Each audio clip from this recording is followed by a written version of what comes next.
Listen, mount up. Oh, come on! Oh, no! Oh! Check for pulse.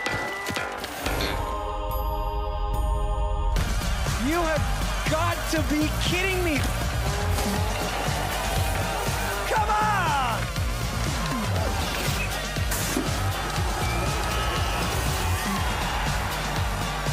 Yeah!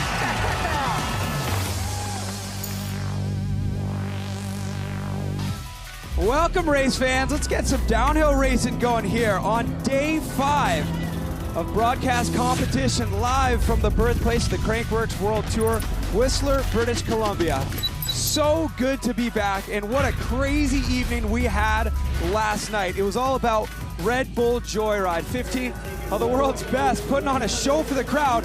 Now this is the moment everybody is talking about. You can't open up Instagram without seeing this clip right here. Thomas Lemoyne gapping the entire final feature a la Timo Pritzel 2004, and the crowd lost their mind. But it was all about big tricks and technically executed runs right here. You're looking at the silver medal run from Tim Bringer, France, in 3rd and 2nd. But this guy on another level, making it 8 wins in a row. I don't care what sport you're talking about. When it comes to win streaks at the highest level, Emil Johansson is right up there with the greats. Crazy, crazy day last night as we are getting excited and looking forward to an amazing day of racing here today. RockShox's Canadian Open Downhill. My name's Cam McCall. I'll be your host today, and I'm hanging out with former World Cup downhill racer and a guy who knows everything about milking every last ounce of speed on a technical race course, Andrew Needling. Andrew, we got a rough course out there today. This thing is deteriorating. When you're on the lift cruising up, you're like, wow, I can't wait to watch people race this. Yeah, that is a great word to describe this iconic track. And speaking of win streaks from slopestyle, we've got 2 amazing stories developing. Troy Brosnan is here, and he's going for 6 in a row, as well as Tracy Hanna, out of retirement, going for 5 in a row. I went up on that course, I went to check it out, and it is so rough. It is an incredible track to race, but you have to be committed, and you have to go race pace to have any chance of staying on. It's so wild. Like, I remember when Tracy was going to make it 3 in a row. Troy was going to make it 3 in a row. And we're thinking, well, it can't get any better than this. There's so much competition out there. And there's so many variables on this racetrack. To think that Tracy's going for 5 in a row and Troy's going for 6. It's just carrying the momentum from last night when we saw Emil go and make it 8 in a row. It's going to be a really exciting day. But there's definitely some stiff competition out there that's going to give them a run for their money.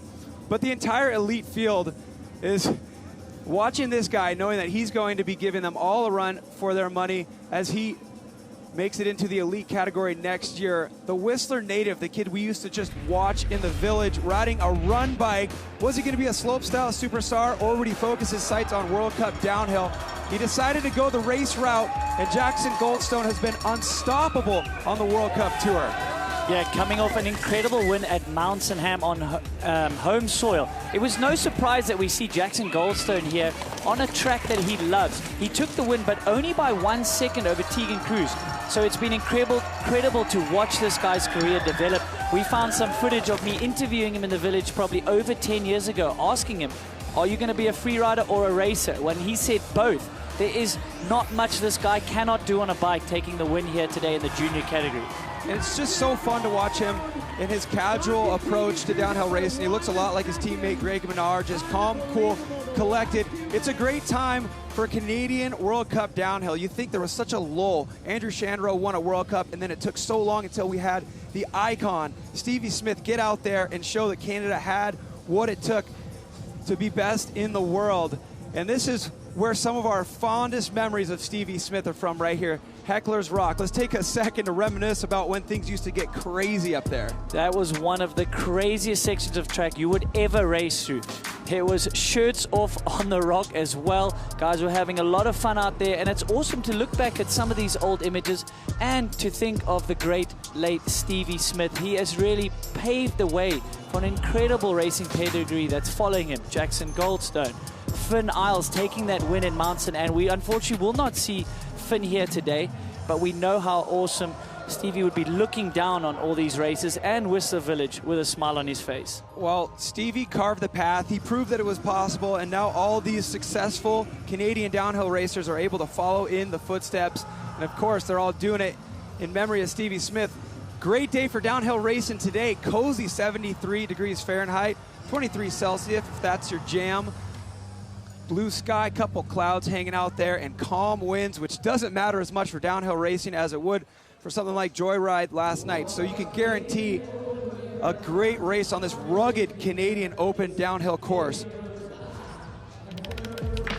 So if you're familiar with Whistler Mountain Bike Park, you're gonna know some of these trails. It starts out on Upper Joyride, cruises into Canadian Open DH, and then rips through a couple of trails that are usually closed throughout the year, but we open them up for this downhill course. I remember way back when they gave Chris Kabarik the opportunity to just flag out what he thought would be the most heinous course to send some fast racers down. It's become a tradition now. So if you're ever in the Whistler Bike Park, you can check out aspects of this trail, but you're not gonna be able to ride the whole thing. So the best way to understand what this trail is all about is throwing a helmet camera on Whistler's own Jackson Goldstone. Check out the course preview. Okay. Let's do it. Here we go. Dropping into the Canadian Open, straight into Heckler's Rock. Oh, big compression. We are the first guys on this track, so corners are looking prime. That rock garden's scary. Rock, huge double. Another big step down into the grass. And we're onto some tech here. Tracks are dicey today. It's running soft, dusty. We got another big step down underneath the chair into the rocks. It's quite dark in here. Wow! Big compressions down through here. Cruising down into a wide open section here. There's a lot of lines down here too. And yeah, track is rough. Does not let up at all. It's a big old chute into a corner, and we're onto a bit of a motorway here. Big old jump. Another step down. Oh, I almost hit the pole. Road gap. Whoops. Coming to this last bit. It's really fun, open all year round. Underneath the chair. This corner's sick. Right. Sick. Yeah, boy. Oh, everything's running so good. Lips have just been buttered for this race. We're coming into the final section here. Double, or triple. And we're back. Home. That's that. There you go. So a lot of variety on this racetrack today, Andrew. Starts out a little bit tamer. It gets absolutely straight down the mountain underneath the chair, and then tons of technical line options once it gets into the woods. What do you think is going to be the game changer, the make or break section of the racetrack? Yeah, well, actually at the top, it's not that steep. So if you make an error, it compounds for quite a long way. And then can you stay smooth in those rough sections down the bottom? And you'll see some different lines there. There are a few routes that you can hop and stay high. And if you can do that, you carry way more exit speed than if you drop low. And then down the bottom, it's an all-out pedal. And can you stay off the brakes to the finish? A look at the first few riders we're going to have dropping in for the women's elite category in the RockShox Canadian Open DH. Some familiar names on there. Via Verbeek, Cami Noguera, Louise Ferguson, who's been on a tear recently, and then, of course, the last to drop.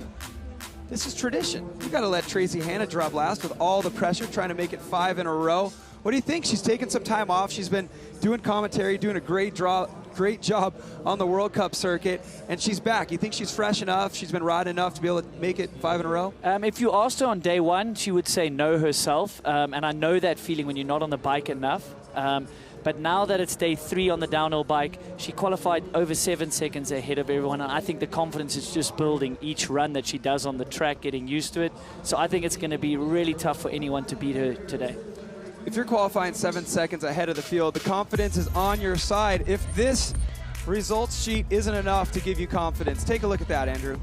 Yeah, I did my research and I had to double check it because she is going for 5 in a row. Yes, we weren't here in 20 and 2021, but the last time we raced here, it was Tracy Hanna, and she has an incredible dominant performance here in Whistler.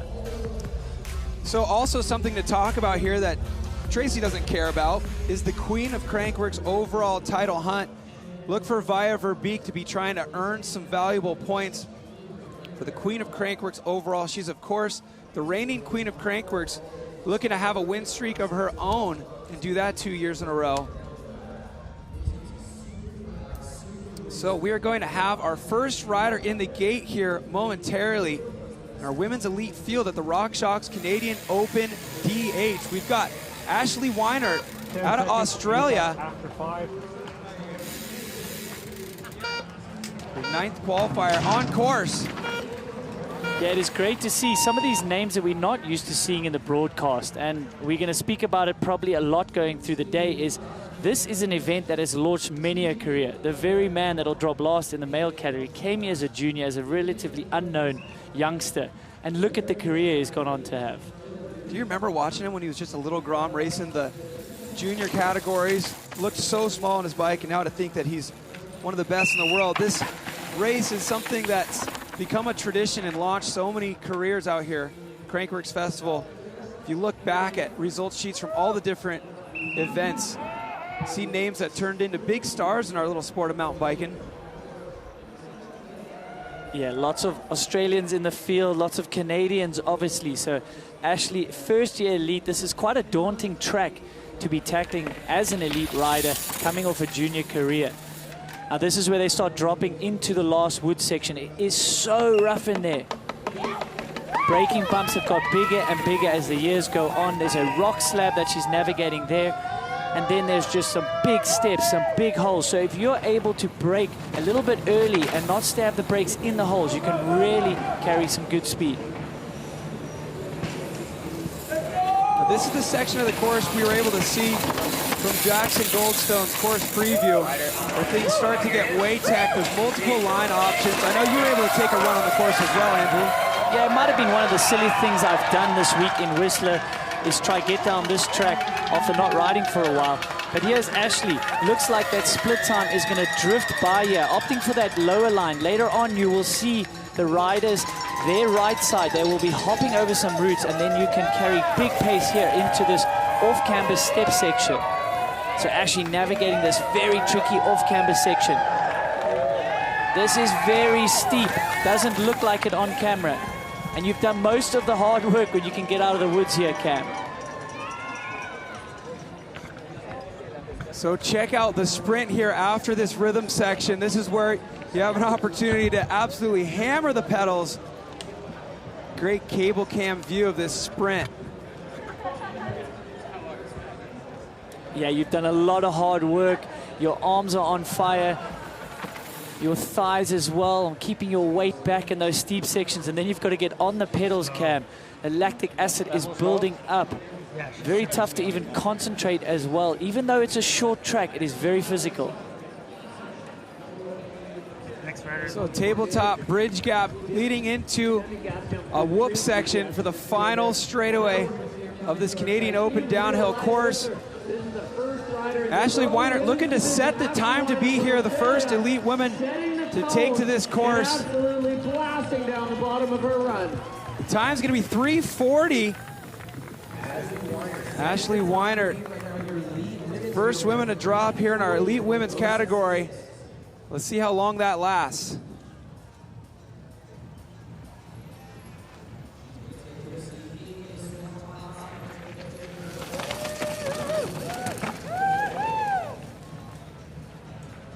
So this should be Maria Gildemeister-Menzel, the second woman to take to this course. Yeah, another youngster in the field. This is so awesome to see out of Chile, riding a bunch of enduro and downhill. We don't know a lot about this rider, and that's why it's so cool to see them on the broadcast, giving them scope to get their name out there.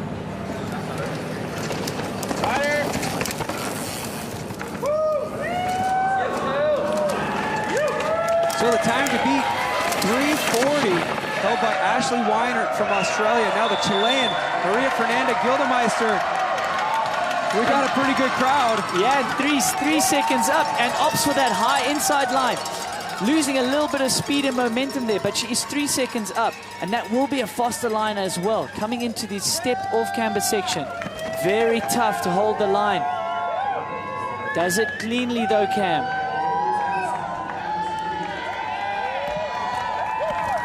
Wow, the camera does not do that shoot justice. Out of the woods here.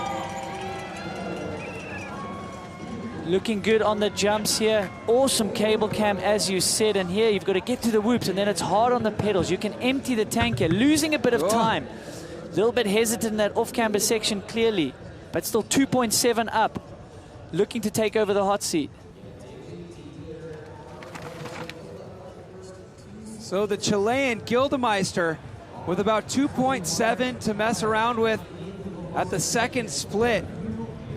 Expect to see her cross the finish line first and set the pace for this elite women's field.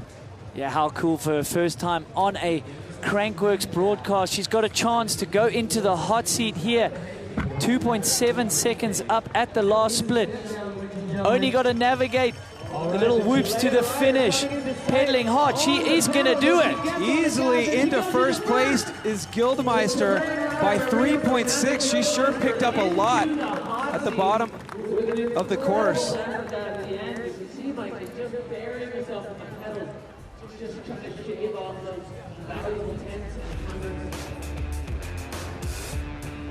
So about 3 seconds up at the first split, Andrew.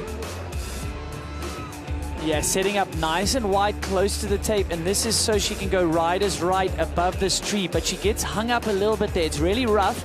The men will be jumping and tripling in there, and she's got to get hard on the brakes to stay high of that tree. So definitely losing a bit of time, and we saw that. She lost about a second from that split down to the next split, but then she made it back up down the bottom.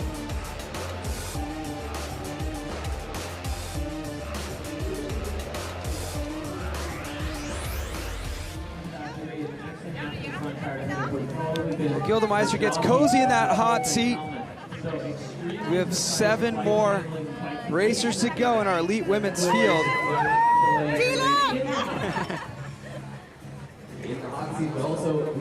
Gotta enjoy any time you get in that hot seat, right? Live it up. You might as well, man. It is a great feeling. So much relief, Cam. You know from doing a slopestyle run, when you can get down safely, stomp your run, or get your clean race run. Job is done for the day. It's all bonus from here. Sipping some celebratory tea down there as Lucy Schick gears up to smash the 336. Does she have what it takes? She's on course.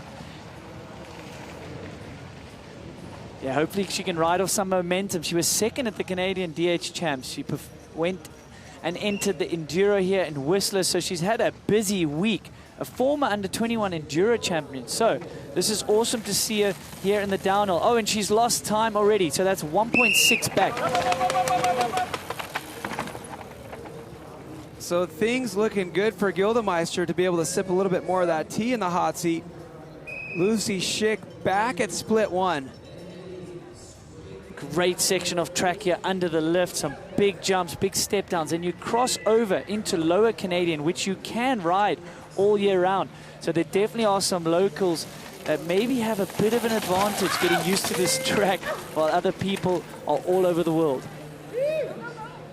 It's so great that we have people just cruising laps in the bike park right now. The fact that this course routes right underneath the lift line.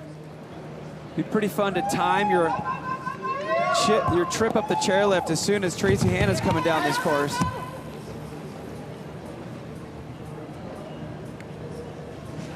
So Sunshine Coast local. She'll know all about this Canadian terrain, but it is so dry.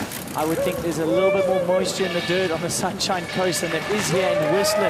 Here in the middle of August. Man, it is rough, it is dry, and it is fast, but look at the crowds. How cool. What an atmosphere up there on track. Bleeding some more time though, 3.8 back. Opting for that high line, and there it is, a mistake from her. She's just gonna lose more time. Very difficult to hold that high line without getting on the brakes.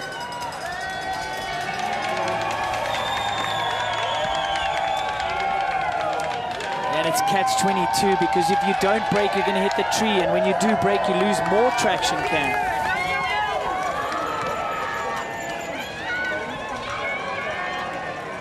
Well, Lucy Schick likely not going to threaten the time of Gildemeister. That 3:36, 5.5 seconds back. This will be great experience for the youngster. Sunshine Coast local. Man, I am so jealous of the terrain here in BC. It is incredible. We've been doing some laps in between some of these broadcasts. Just puts such a smile on your face. Yeah, it's no surprise why there's so much talent coming out of Canada these days, and a diverse variety of talent as well. I mean, everything from racers to free riders, enduro racers. It's no surprise considering all the terrain they have at their fingertips. So Lucy Schick approaching the finish line. The time's going to be a 3:40, putting her in third place. Gildemeister gets to hang out in the hot seat for just a little while longer. See how many bullets she's able to dodge. Take a look back at a replay through the technical section here. So opting for that setup by the tape. That's obviously going to be a popular setup, and this is where it goes a little bit south for her. She's not able to look far enough ahead, and with her looking down, that is when she lost a little bit of traction. So speaking of up-and-coming Canadian talent, Gracie Hemstreet on course. A little bit more decorations on that helmet than a couple days ago. I saw that. I was hanging out, chatting to everyone in between practice runs. And Gracie is actually feeling a little bit under the weather. I think it's been a lot of hard work for these races. 2 weeks of World Cups, then straight to Whistler. We know how busy it is. But Gracie, the junior national champion, she is high on confidence. She has won 4 junior World Cups this season already. What an incredible talent. Putting a name here in the elite field, qualifying in 6th position. Definitely on a high here at Gracie Hemstreet. It's going to be great to see split number 1. She took the silver at the whip-off just a couple nights ago. Yeah, I was going to say, a little bit of a Schlabel top coming off that step down in the race run. That is so cool to see, especially here in the ladies' field. Oh, man.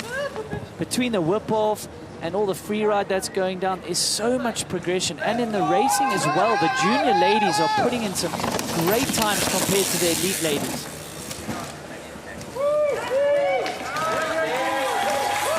So anxiously awaiting split number 1 here for the young Canadian up-and-coming talent. Gracie Hemstreet, 9.3 up at the first split. Wow, smashing the time so far, 2 minutes in, holding that high line with no issues at all. This is an incredible run we're witnessing here from the junior, Gracie Hemstreet, holding another high line there. This is way good. Wow, that boulder is in the middle of the track as well. Clean down the chute. Well, Gildemeister is going to have to probably stop moving out of that hot seat. Look at the whips from Gracie. Flying as well. 13 seconds up. We saw how much pace she was holding in those off-cambers. It was clean and it was smooth. So it doesn't look like her health is keeping her back. She said she's so tired, feeling a little bit under the weather. But this is what adrenaline can do. This is what confidence can do. Coming off so many wins in the junior category. Gracie is going to absolutely smash the time here in Whistler. Well, Gracie Hemstreet donning that brand new Red Bull helmet, looking to make waves here in the elite women's category. How far ahead will she be when she crosses the line? Look at the time. Wow! It is going to be a huge time. Wow! Over 16 seconds into the lead. Gracie Hemstreet with a smoking run. So great run from her. Tracy's time was a 3:11 though. So it is going to be so tough for these ladies to topple Tracy, unfortunately. This was great riding, very aggressive. And then holding this high line with ease. Look at that technique. It's going to be a bit of a Tracy versus Gracie situation on our hands, perhaps. I see what you did there, Cam. It potentially could be, but I don't know, man. Tracy had a 3:11. Sean O'Hearn, who we'll see later, had a 3:19. So it's going to be interesting. Is it going to be enough for a top 3 position here at the Canadian Open? So Via Verbeek thinking Queen of Crankworx, thinking points, dropping into the Canadian Open downhill.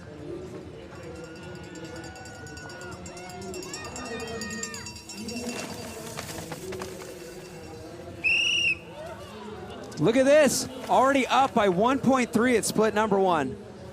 So Via Verbeek Had an incredible World Cup career, campaigned over there for 10 years. Now switched to just focus on Crankworx, our reigning queen of Crankworx. But we know when she has the energy that she can really deliver on a downhill bike, Cam.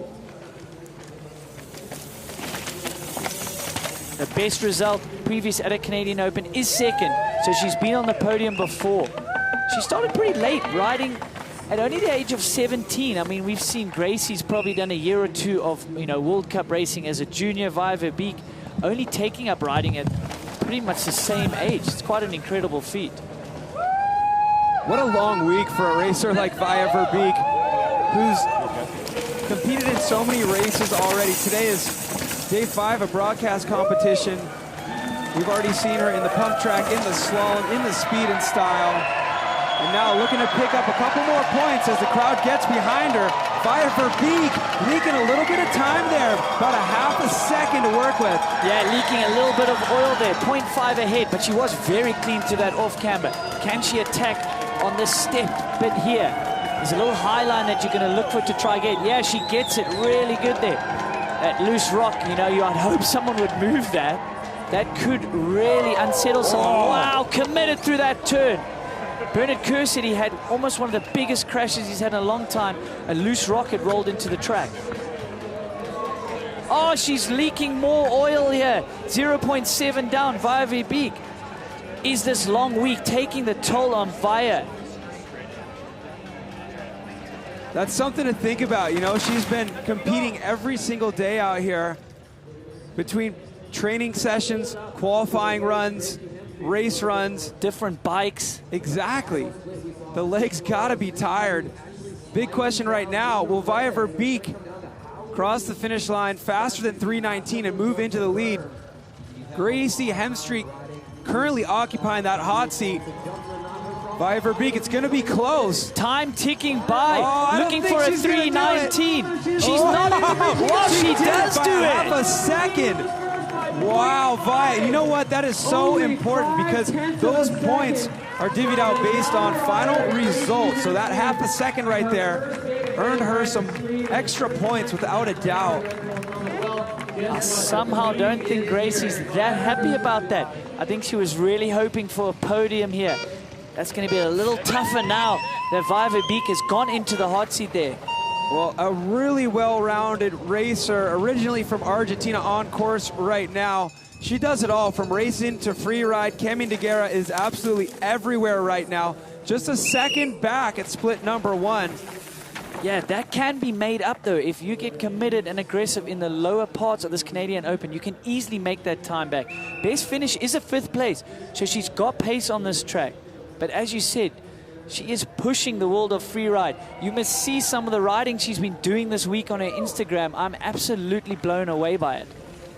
So Cami Nogueira, one of the top free riders when it comes to events like Red Bull Formation, Proving Grounds.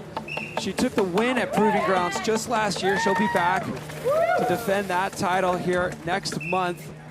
But she's looking to make waves on the Crankworx World Tour in this Canadian Open downhill. Like we said, about a second behind at split number 1. No slouch in DH Racing, qualifying in 4th. So cool to see. So she's 1 second back. Can she pull any of this time back? But Via Verbeek was very good through these woods, though.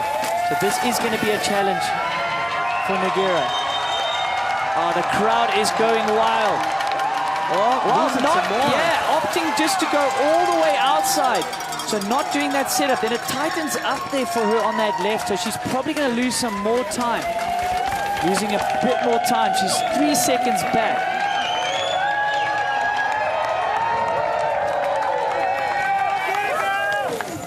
So this is where she'll be able to excel on these jumps. Can she make up any time? Keep low. Get on the pedals early. Well, we know she's going to make them look good, but tough to find some time on the jumps. It's all about this sprint right here. Well, she's pulled back over a second there in the woods. 2.4 back now. That is a tall order to get back on anyone, let alone Via Verbeek.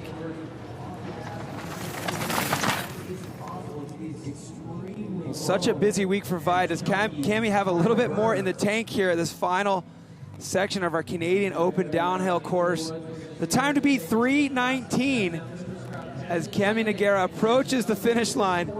She's got 10 seconds to work with here. One of the best all-round riders we will see on a bike at the moment. Cam Miller coming to the finish line. The time passes by though. Where will she slot into? Cami Nogueira slot into third place. Losing some more time at the bottom there. 5 seconds back from the top time once all is said and done.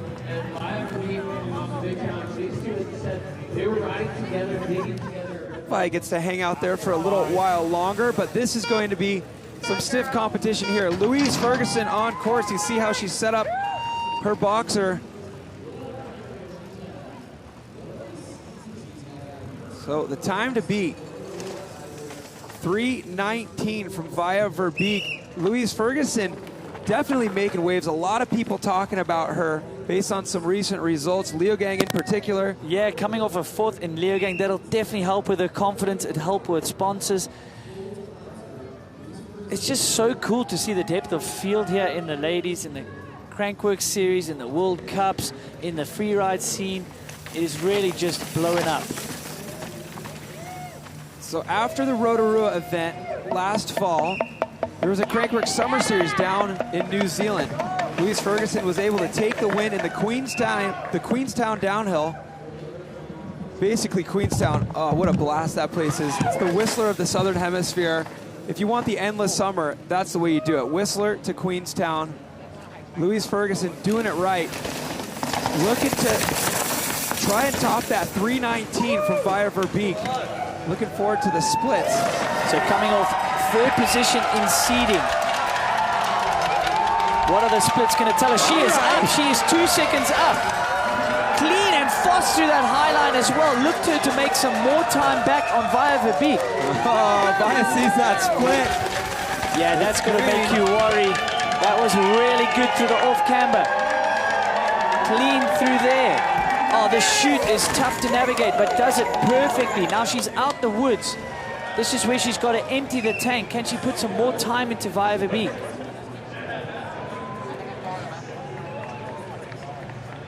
3 seconds, almost 4 seconds. She is on a heater here, Cam. This is an incredible run by Louise Ferguson.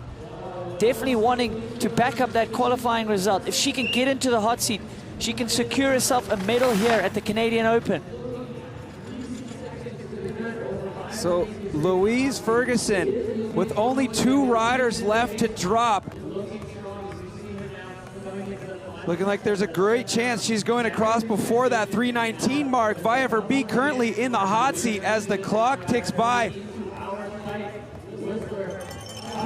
What time will she be able to sneak in here? Louise pushing hard to the finisher. She is definitely going to beat that time of Via Verbeek. Louise Ferguson into the lead by 1.3 seconds, securing herself a bronze medal at least.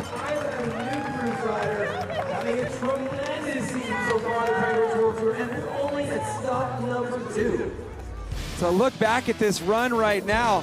The new time to beat a 3:17. She was absolutely flawless in the tech. Yeah, setting up nicely there and just so committed to this high line. Look at where our eyes are looking so far ahead. Had no issue with that tree, no issue with the traction. No gloves as well. We'll see another person in the field later in the men, Sam Blenkinsop without gloves. So that is an incredible run by her. So secures herself at least a bronze medal here today in the Canadian Open. Well, with 2 more competitors to drop here in our women's elite category, Shauna Hearn from Australia drops in with her eyes on beating that 3:17. This lady from Canberra has had an awesome career as a junior. Wow, and she's up 2.2 seconds up. No surprise there. I was chatting to her brother, and she had an incredible junior career, and won the series actually, and then just didn't have enough support to carry on her racing dream, but also suffered an horrible crash where she was knocked out for over 45 minutes, Cam, about a year ago. So she's just been building back up to health, her confidence, but she's really a talent on the bike. So great to see Shauna Hearn back healthy and in the green on this final run here with only 1 racer left to go. None other than Tracy Hanna, whose qualifying time was 3:11. Current time to be 3:17. Two-time national champion, which is a really tough thing to do when someone like Tracy Hanna is also from Australia. So the young Aussie putting on a run here, up at the first split, looking very good, looking very composed as well. Great style on the bike, great technique, looks very strong. Yes, and she's got more time in the bag there, 2.9 up now. Cleanly navigates that, but a bit more hesitation than Louise though.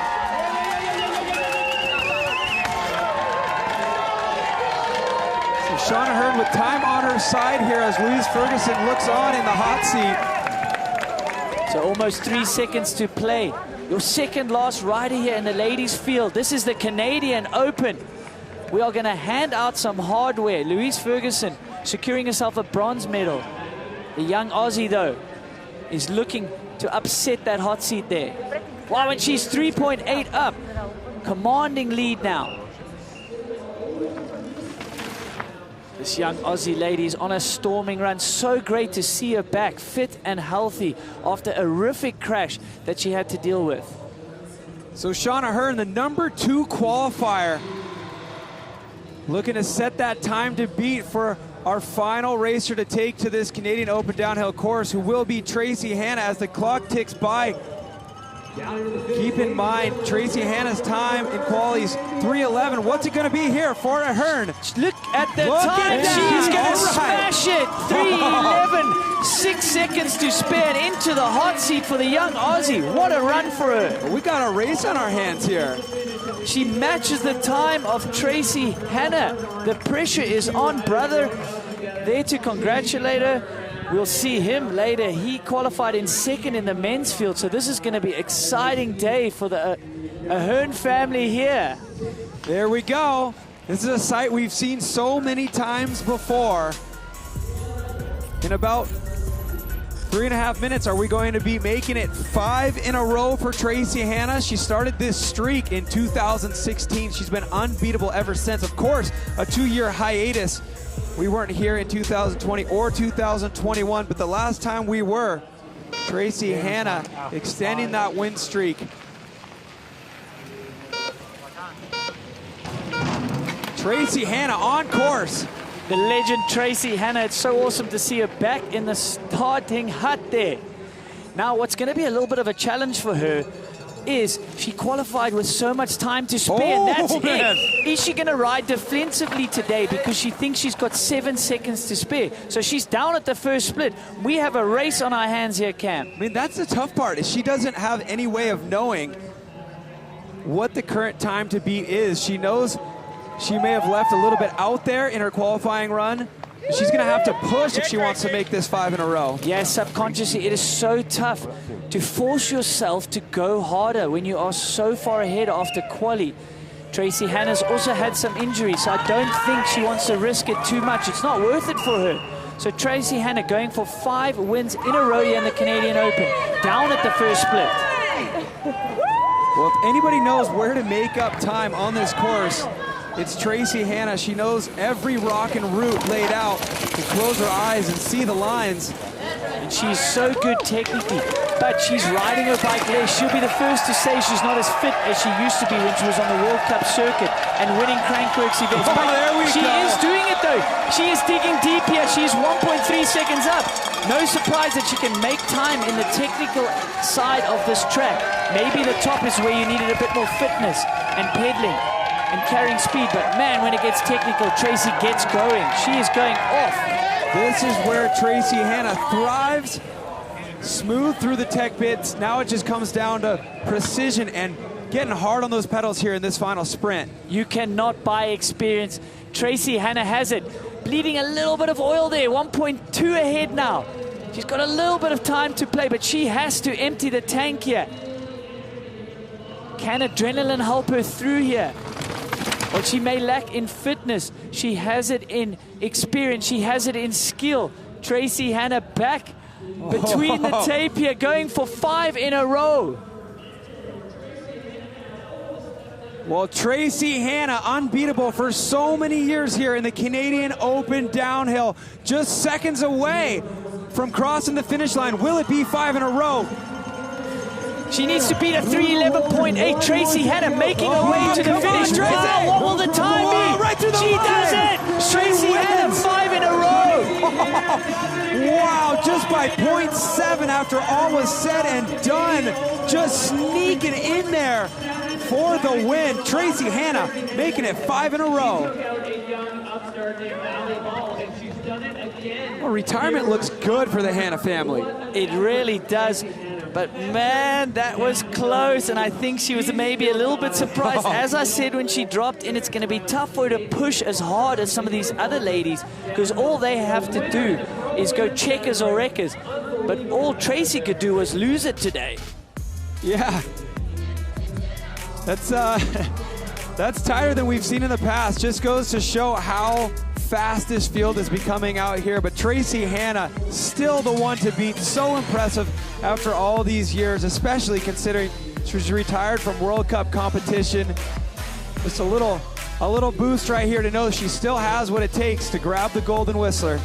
No, you cannot buy this experience, and you definitely cannot buy the skill and talent on a bike. This has been earned through blood, sweat, and tears. Tracy Hanna is such a competitor. The whole family, so competitive, so likable in the industry. And we're going to go down to Cairns later in the year as well, where Tracy Hanna will hope to make it 2 wins this year, because my word, that'll be her hometown race. But here, this is almost her second home Whistler, Cam. Well, Tracy, way to go out there. Congratulations on making it 5 in a row. You've been sitting here, we've done this interview so many times in the past, but what made this one a little bit different than all the rest? I mean, it's 5, not 4. That's the biggest difference, but it's pretty tough now, being older and being on my bike, like, not too much lately. So it was tough, but when the timer starts and I get through that gate, nothing's changed since racing World Cup. So a lot of experience behind me, just a little bit puffed out, less fit than usual, but it's all good. Tracy, I thought maybe the fitness would be the weakness. Do you think qualifying so far ahead was quite tough for you to push hard? I mean, not really. Qualifying was good to show me that, like, I was riding decent, whereas the day before I thought, oh, there's no way I'm getting down this hill. And then qualifying was a good boost. And then, I mean, race day, everyone pushes it and everyone knows the track better. So for sure, I knew it was going to be tough. It's also hard not to make mistakes, so I had to ride smooth as well. Tracy, it was fun to watch. You were back at split number 1, so you definitely kept us on our toes, pins and needles the whole way down. But congratulations doing it again. Soak it up. Thank you. There we go, the crowd getting behind Tracy Hanna there. History has a tendency to repeat itself, and that's exactly what happened last night in slopestyle. That's exactly what happened right here today. Tracy Hanna winning again, and now it's going to be fun to see if we continue this trend for the men's category. But congratulations to Shauna Hearn grabbing that silver medal, just 0.7 back, and then Louise Ferguson grabbing the bronze. Yeah, really cool to see. And then Via Verbeek will be getting good points for the queen of Crankworx. But Cinderella story, awesome to see Tracy back. She's healthy, doing a lot of work on the World Cup circuit as a team manager as well. So not getting to ride her bike nearly as much as she wants. So brilliant to see her taking that win. So Tracy Hanna taking the gold out here at the Canadian Open DH. A look back at this run. Off a Heckler's Rock, smooth the whole way down. I actually prefer the way she did it. She gave us a show right there, being back at split number 1. What a great race here in the women's elite category. Men coming up shortly as Tracy Hanna soaks up the victory. Well, we talked about Via Verbeek finishing strong in this race. Let's take a look at the Queen of Crankworx overall standings. Really tight competition here in our top 2. Jordy Scott, after that speed and style win, sticking strong at the top of this list with 443 points. But Via Verbeek nipping at her heels. This was the last opportunity for points at Crankworx Whistler 2022. We'll have to wait until stop number 3 in Cairns, Australia. to shake up that leaderboard anymore. I feel like it's fun having a 4-stop series. We've had 4 in the past, but last year was 3. And, you know, for things like slopestyle, it opens up the doors for the Triple Crown. And for the Queen and King overall, it just gives us more. And it's not like anybody's blowing the doors off the competition in the women or the men. So we're going to have a long, evolving story this season, aren't we? Yeah, and you've got chance to maybe make a mistake. You know, if you have a bad whistler or you have a bad event or two, at least you can make it up. You know you've got stop 3 and stop 4. Or maybe you're not riding how you really want to do, and you can go home, do some training, do some prep, learn some new tricks for, say, speed and style. So it is really cool that there's 4 stops. So the story is far from over. And you know what? Our show today is far from over. We still have the elite men's field. We just saw Tracy Hanna make it 5 in a row, making it 6 total for her career in Canadian Open DH. But we're going to have Troy Brosnan dropping last in the men's field. He's looking to make it 6 in a row. But before we do that, we're going to take a look back at this winning run from Tracy Hanna. So you said at the top of the show, the first little section of this course is a bit more flat, but as we saw her enter the woods, this is where she really started to shine, isn't it? Yeah, it's easy to make a mistake at the top and it gets compounded. It's very fast, very rocky. There's some lines that you have to take. And I was speaking to Bernard. He made a mistake there in qualifying. He says he lost so much time because he just had no momentum for quite a long section. But Tracy Hanna, as you said, she knew it would be easier to make mistakes. So I think she rode a really smart, clean race. And that experience just shone through. It's almost like she knew exactly what to do and how fast to go to take that win. It's crazy, too, if you think about how many opportunities there are to lose 0.7 of a second. Any little clipped rock from a pedal, any little front tire push in one of those dusty off-camber corners, but doing exactly what she needed to do, no more, no less, to grab the win here today. Yeah, often we'll see a rider when they qualify fast, subconsciously sometimes you ride defensive, sometimes you know, well, it's up to me to lose this race. You know, all I got to do is get down clean. Well, that's a tough way to attack a race.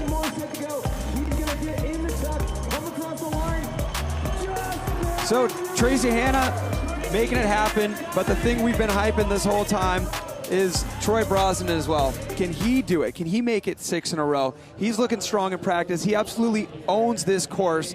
And you mentioned earlier that we've watched him grow up on the Crankworx World Tour from when he was just a random little Grom ripping around the biker cross at Crankworx Whistler, which seems like yesterday, but I mean, that's probably 15 years ago.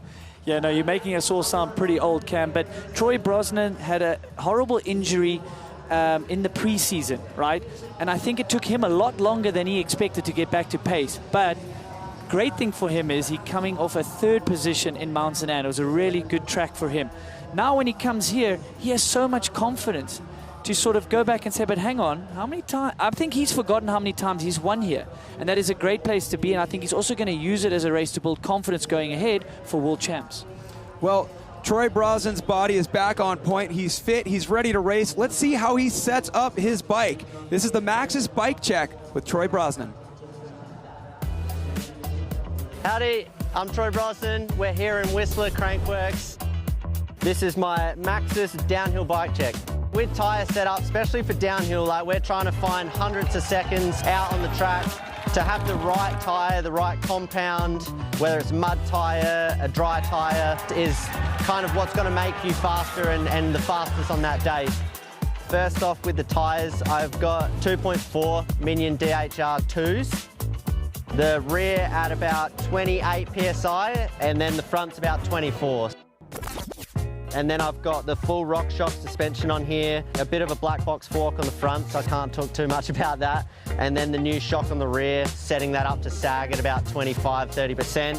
And then obviously my Canyon center frame, equipped with DT wheels and all the Canyon cockpit and SRAM brakes. That's a wrap for my Maxxis downhill bike check, and now it's time to get racing and see you out there. Well, if anybody knows how to set up their bike for the RockShox Canadian Open DH, it's that man right there, Troy Brosnan.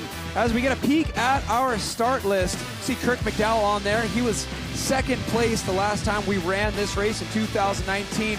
than other riders. Jacob Jewett, look out for that local talent on the rise. We'll finish things off with Troy Brosnan, of course, but right now we're going to join racing action. Mateo Inigua's on course. The Frenchman has been putting in some results lately. 13th in snowshoe, and also a 6th at hardline. So this man can ride some gnarly tracks, and you need that here at the Canadian Open. It gets so gnarly as you drop into these woods.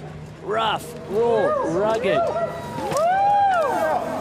Yeah, I mean, speaking of hardline, great to see Bernard Kerr on the list right now. It's going to be fun to watch his run. He's been absolutely ripping this year. Yeah, he's going to be one to watch. Mistake in qualifying, but he seemed pretty confident. Not that he's never not confident, but you know, I can really sense if it's a true sense of confidence or he's just putting on a show. So a little bit back on the fastest time that we have so far from Dan Slack, putting in a 2:47.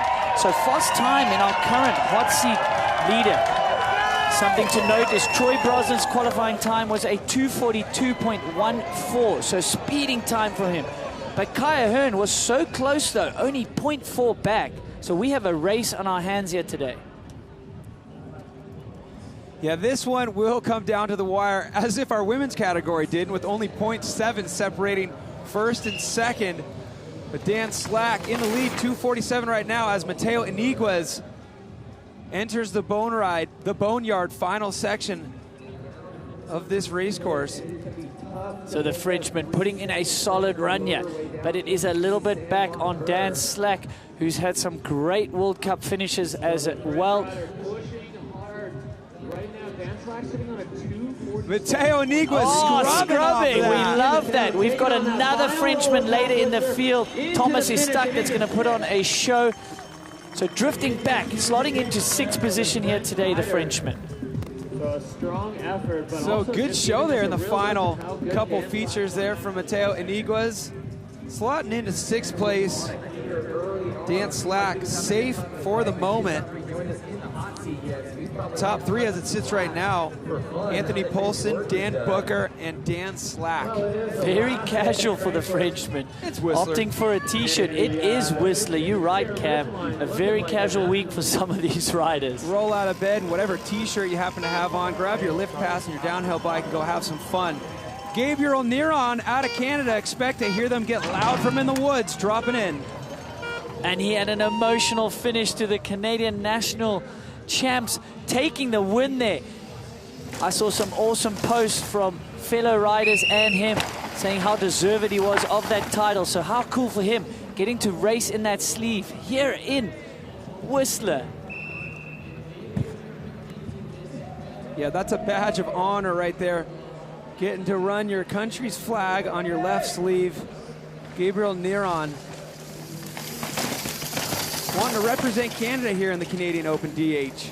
So qualifying in 16th. He'll want to try get up the order here today. How hard can he push? Can he use some of the momentum he's got coming off the Canadian National Championship? Sleeve looking good on his left side there. Into the rough woods here. This is where you really can make some time. If you can just get aggressive and attack and keep it clean. A lot of riders I've seen in practice are hesitant through there. They're braking, they're getting hung up in the holes. Smooth for him, and there's the triple. A little on the brakes there to get by that tree. But that was pretty damn good. We were talking about that triple earlier on. No one's gonna move that rock, are they? I know, I was thinking that. I was like, nobody wants to just kick that out of the very center of the berm or what? Yeah, I don't know if they know the rules, but it is fully legal to move a loose object like that, especially one that's in the track. Just a half second Just a half second. Wow, he is pushing. Getting back some time there in the lower woods. Gabriel, Canadian national champion, trying to do that sleeve proud here today in Whistler. Well, he is well within touch here, the Canadian national champion. Holding tight lines. Even nicking the pole there, okay? Well, he is pushing. He's pushing hard here today, Cam. Look at this scrub. He's got so much speed. This is going to be a good show. So Dan Slack's time, 2:47, in danger here.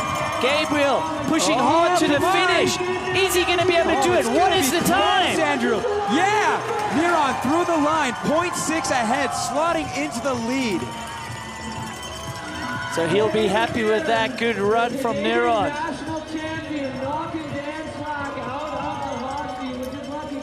Slotting himself into the hot seat there. He is going to have a nervous watch now. We still have 15 riders to drop.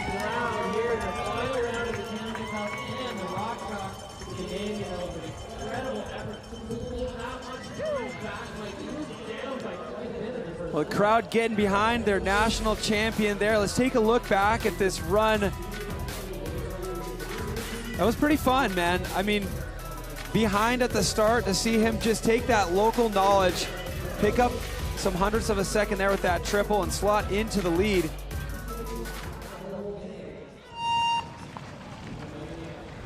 Here we go. Aaron Gungle on course representing Australia, already 2.8 ahead at the first split. Wow, great top section from him. Now that's probably no surprise because we're hearing he's a local here now. He's moved here. He knows these trails like the back of his hand. Oh, weird, a local here, Australian, huh? Fancy that. Yeah, no, I know, it seems like it. A lot of Aussies come and spend some time here and just don't leave. So this is awesome. He's putting in quite the race run in here so far. Aaron Gungle entering the woods. Let's see if he can put that local knowledge to his advantage.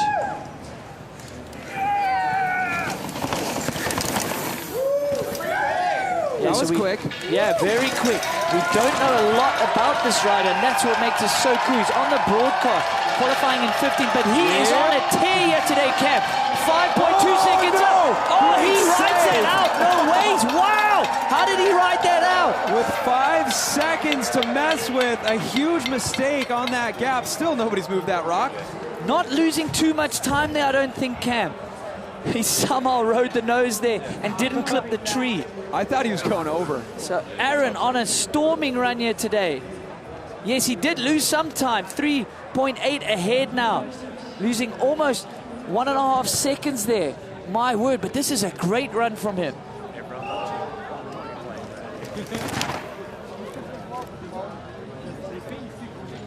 So what can the Aussie local do here in Whistler today? Aaron on a charge here, looking to get ahead of the Canadian national champion, Neron. He needs to beat a 246.7. So Gungle with 14 riders left to go in this elite men's field. Some time to play with here after that near miss in the woods. He crosses the finish line 3.2 ahead. We got a new fastest time here, a 2:43. A great run from him. We are getting excited, but there are some heavy hitters to drop. George Brannigan will be next. We've got Thomas is stuck later on. Sam Blenkenstoff, Bernard Kerr. Oh, wow, how does he ride that out? Danny McCaskill in a nose manual there. I'm not sure how I do not want to see the color of his underwear after that. All right, we'll take a look at his time and then keep in mind Troy's qualifying time. Let's talk about that. Yeah, it's starting to get close. That was a storming run. Troy with a 2:42, so about a second and a bit back. That is a really good run. That would have got him a top 3 qualifying. So times are definitely dropping it today. It is heating up here in the Canadian Open DH. Oh, here we go. Big name dropping in, George Brannigan.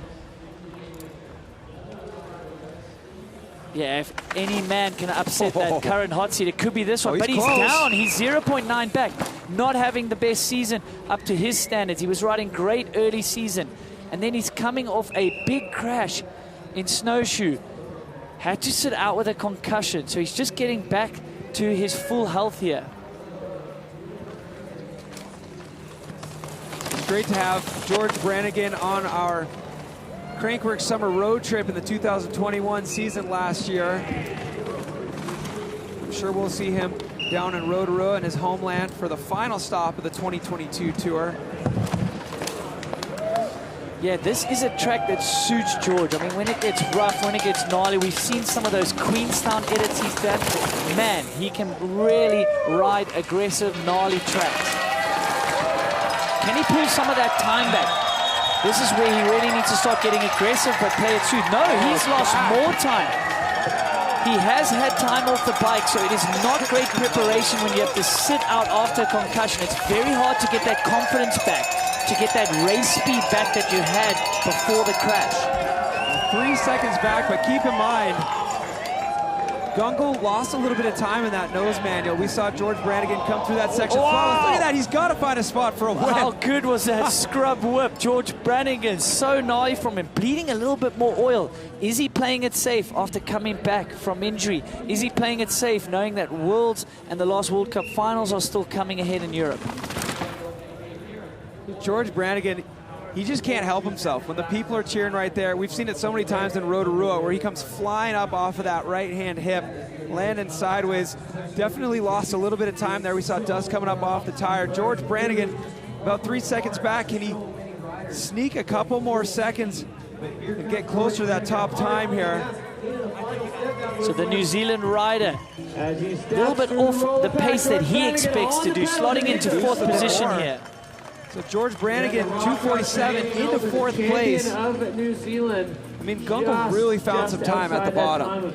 No, that he did, and he was on an absolute tear, making a mistake in the woods there, riding the front wheel for quite a long time. So not a perfect run from him either. So clearly that time from Troy can be beat and probably will be beat here today.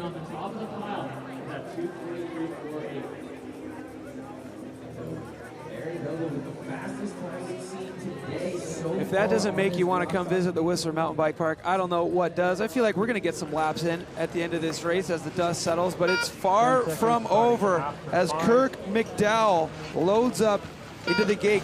Bronze medal, 2019 Canadian Open DH. Yeah, that was a great race from, I remember that like it was yesterday. Storming run from him. Close. 0.3 back. So that is within touch. That is nothing on a track like this. We've still got most of the technical stuff still to come. 2-time national champion as well, the Canadian. He can ride this track. He can ride these conditions.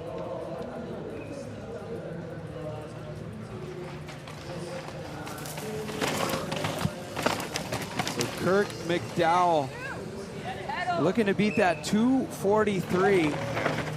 Aaron Gungle. Kirk McDowell knows a thing or two about this race course. This is not his first rodeo. Yeah, if you can get comfortable on this terrain, you can really get going. There's a few spots that if you are willing to get off the brakes, you can make up some really good time. That was one of them. It looked like he stayed even higher than some of the other riders. Dropping into this off-camber, messy route section. Wow, he has lost time though, 1.6, but he's clean through there. Yep. He should make all of that back potentially if he can keep going in this next off-camber bit. Yeah, good speed there as well. Hopping to that high line. Little hesitation on that right turn. Oh, and he's probably going to lose a bit of speed coming out of the woods as well. He wants it, pedaling in the air, trying to get every last ounce of speed coming into this straightaway. Oh, going a little deep there on that jump as well. Hard on the pedals. He's made up that time. So that mistake was critical. Kirk McDowell clean through that off-camber section, making up the time he needed.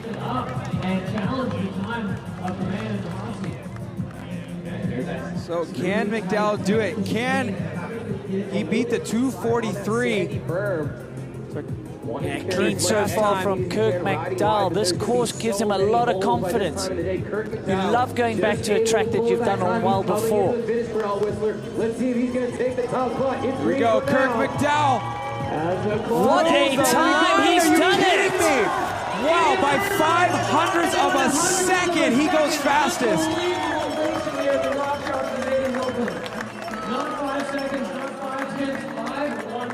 Doesn't get much closer than that.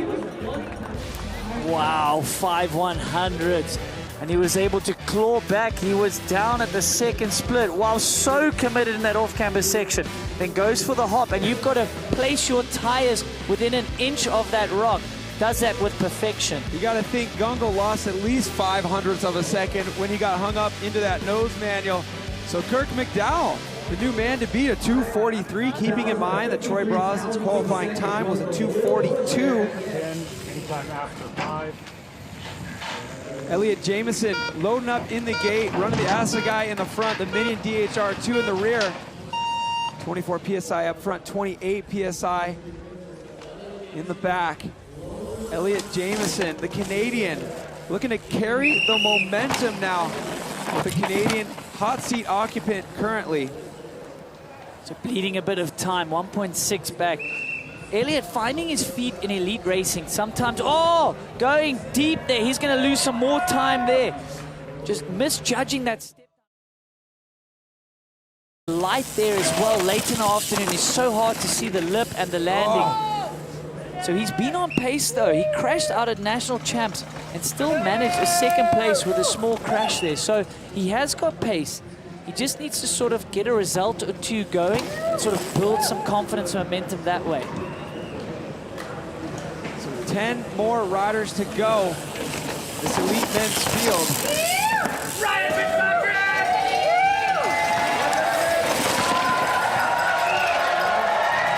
The local crowd cheering him on. How cool is that? Yeah, so unfortunately he's... Oh, it's a big crash. I had to look away. Yeah. Wow. That's good to see. I think he's okay. That could have been so much worse, Cam. Good to see Jameson there, running the body armor. That's the difference between popping up quick and having to take a bit of a breather. Hard crash, man. You gotta believe we're gonna be looking at that again at the end of the run. That rock's still there. Hey. You gotta give it a name. We do. Little Rock. But anyway, Elliot, man, walking away from that crash, that could have been so much worse. That was ugly. No surprise there, 18 seconds back. Yeah, we know. Yeah, we got it. We get Thank that. you. We don't have to see if you're dirty. We saw the whole thing. Oh, man, just not getting the pop, getting bucked. And just mistiming that triple, pegging his front wheel into the rock, and that was all she wrote. It's nice having such great coverage. A large percentage of this track is on camera, so there's no questions when somebody comes into the sprint section 18 seconds behind. Yeah, you never want to see that going down like a sack of potatoes there in the rough and horrible section as well.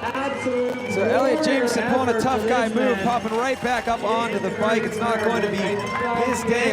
Of course, he's going to congratulate his countryman sitting in the hot seat there, Kurt McDowell, but let's take a look back at this crash. I don't want to, Cam. Well, we're going to make you. Okay, so see, he just gets bucked the back wheel and gets nowhere near enough distance, and there was no coming back from that. So glad that he didn't hit that tree. No idea why that tree is not padded either. I mean, that thing is in the racing line. Looks like he picked up a little bit early, caught rear wheel on what he was hoping to pop off of. Hayden Winter, another Canadian on course. Well, no surprise, we're seeing so many fast Canadians here in the Canadian Open, and he's in touch. He's 0.2 back. He was almost off the track. Oh, we got a wild one on our hands. He is not holding back here today, Cam. He's going to lose some time there, though. We got a loose cannon. Oh, yeah. We do. He looked like he got shot out of a cannon off Heckler's Rock. Yeah, you're going to lose time. Every time you break traction like that. Oh man, there. What is going on there? We got a shopping cart. Has he broken some spokes?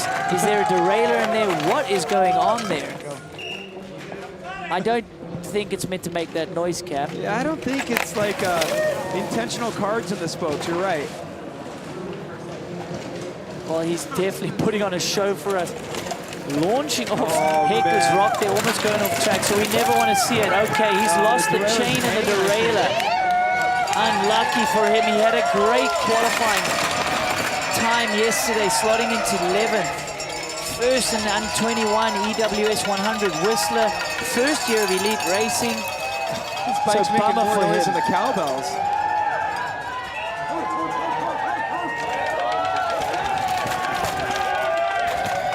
Hayden Winter looking to make the best of this despite a debilitating mechanical. Looks like he's also got a flat tire, which is going to be nice to watch on these scrubs. He's committed to getting down this hill. He's not walking down. That poor mechanic that's going to have to play with that bike after this. So Hayden having an absolute mare there. It's looking good until he went off Heckler's Rock and then just ran it wide. So committed. And he will be out with a mechanical. What's nice about the tire inserts like Kushkor, you're able to at least make it down the course. You know, obviously for a race run, it's a big bummer, but if you're just in the middle of a bike park day, There's nothing worse than walking your bike all the way down to the village from the top of Garbanzo. No, just ask Grant Chopper Fielder. We were doing some runs and he flattered, man, I would say 2 minutes in from the top. It is a long walk down, but you're right, those Kushku inserts and other companies that are making these inserts, it really does help you protect your rim and maybe get down to get another lap in. So we're taking a look now at the fastest run so far in our pro men's field, a 2:43, just a second slower than our #1 qualifying time from Troy Brosnan. Considering we still have 10 riders to go. It's pretty crazy to think how close we are to that #1 seeding time already. So Kirk McDowell soaking it up in that hot seat. The local Whistler crowd here loving every minute of it. Can you believe how tight it is between first and second right now? Yeah, so close, almost a dead heat there. The Canadian Kirk McDowell holding it down in the hot seat. We have 10 to go here, fans.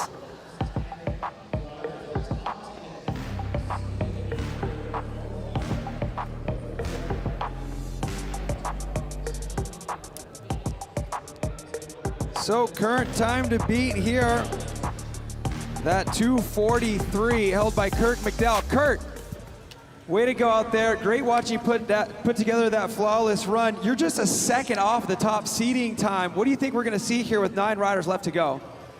Yeah, I think I might have gone a little too, I don't know, ambitious up top and hucked some stuff to flat. Lost probably too much time up there, I'm thinking, to compete with these top guys, but we'll see. I think the track's a bit gnarlier today, so it'll be impressive if the guys go too much faster than yesterday, but I think it'll happen. Kirk, you've done well here in the past. What is it about this track that you like? It's kind of the home track. I ride here a lot. Try not to ride this track too much because it's pretty gnarly when you're just doing bike park laps to try and send it down this thing. But yeah, home dirt, pretty comfy on it. Done a lot of testing here this spring, so yeah, I love it. Great track. Well, you look real comfy. You're sitting in that hot seat. That looks comfortable as well. And despite some hucks to flat, man, that's what we love to see. You left it all out there, and we're looking forward to see if the rest of the 9 competitors left to go can touch that 2:43. Congrats. Cheers, guys. Appreciate it. Right on. All right, here's who we have left to go. Thomas Estac. Yeah, I mean, I've got some few Frenchmen that are my favorites, but he is definitely high up on that list. He's got so much style, and he's coming off some injuries, and he's healthy again. 12th in Valnode earlier in the year. Best finish at a Crankworx as well was 4th, so that's going to be exciting. But Sam Blenky also back on pace. Bernard Kerr, little mistake in qualifying. Look for him to challenge the time of Troy Brosnan. And then I'm really impressed with Kai. He's been doing really well at his best finish in St. Anne. He's really riding high on confidence. He's comfortable on this dry terrain. And then what can we not say about Troy Brosnan? I mean, yeah, we talked about it a little bit earlier. It's so fun watching, you know, now a seasoned professional downhill racer who we remember being a little kid racing 4-cross. This Whistler Mountain Bike Park has built so many professional careers. And one kid that I've been watching ride here since he was just a little micro grum, Finn Feinstone, went a different direction than bikes. He's now a professional snowboarder. We're gonna catch up with where he's been since we last saw him and how he lives here in Whistler. Check it out.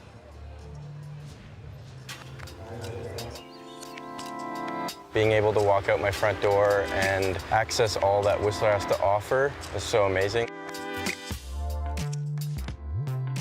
I'm Finn Feinstone, and I'm going to show you how I make the most of my time here in Whistler.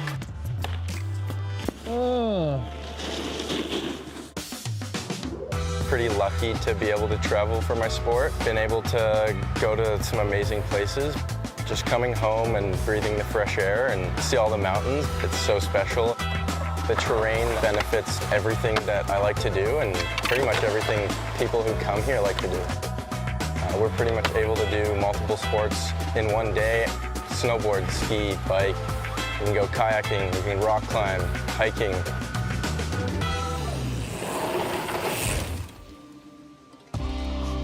Outside of all the action sports that we're able to do in Whistler, and for me traveling for snowboarding, fly fishing is kind of like an escape for me. It's always nice to just go out on the river, and sometimes there's people, but usually the spots we get to go to, there's not many. It's just nice and slow. It's not always about catching the fish, it's the scenery, how we get to the river or the lake. Yo, what is the richest fish in the world? I don't know what. A goldfish. I like the cold weather, I like riding on snow, but I still love mountain biking. Growing up in Whistler and having Crankworx every year, I used to race quite a lot.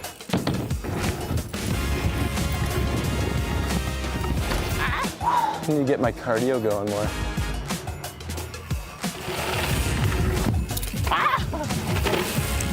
Now I've kind of stepped back and I really enjoy watching. My favorite thing is just walking through the village and seeing all the new stuff to come out and seeing all the people come. There's more to do than just bike and race. One of the most special parts to me is just meeting people here. The amount of people that flow in and flow out, and pro athletes rubbing shoulders together with you in the village and on the hills.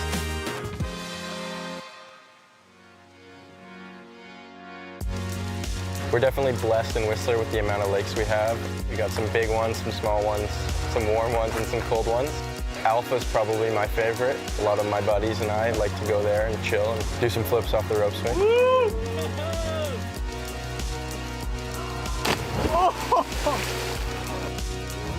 And that's how I make the most of my time in Whistler.